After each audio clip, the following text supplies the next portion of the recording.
So you want Brexit sorted? Well, do we do it by just cutting and running and saying goodbye, sort yourselves out? Or do we step up to the challenge, recognise ourselves as a sovereign nation, an important individual part of a more complex whole? Do we introduce back into our own society what's missing and then bring the change back into the EU to show them what they're missing? Because Brexit isn't an isolated issue of Britain alone. It's just where it's manifested most strongly. It's a problem that is represented all across the EU.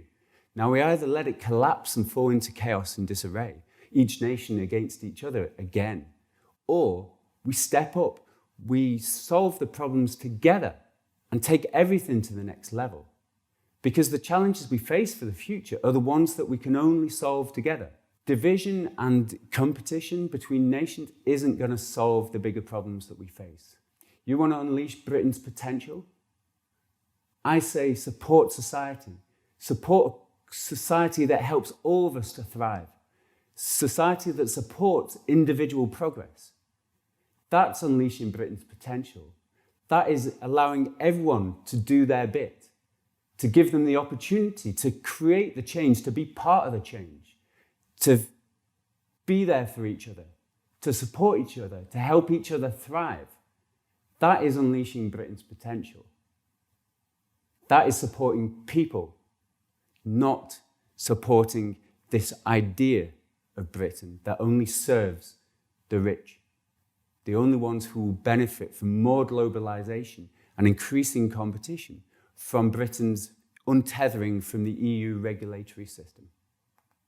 If we persist with the pure individualism, each of us against each other, our nation against that nation, in this endless competition where there really are no winners, then this is how we will go down, all of us, as a species.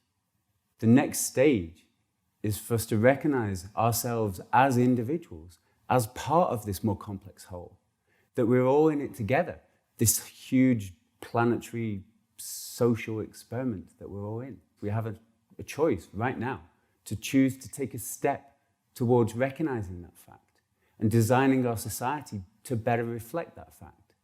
Even if we don't understand it or appreciate that right now, we all feel that there's something missing in society at the moment. You know, a sense of cohesion, a sense of community, a sense of collective endeavor, a sense of shared purpose. Now, do you think more individualism or more isolation is going to achieve that? It's only going to divide us further. What we need is to reintroduce what we're missing by bringing back in social concern, by having a political system that represents who we are, people who care about each other.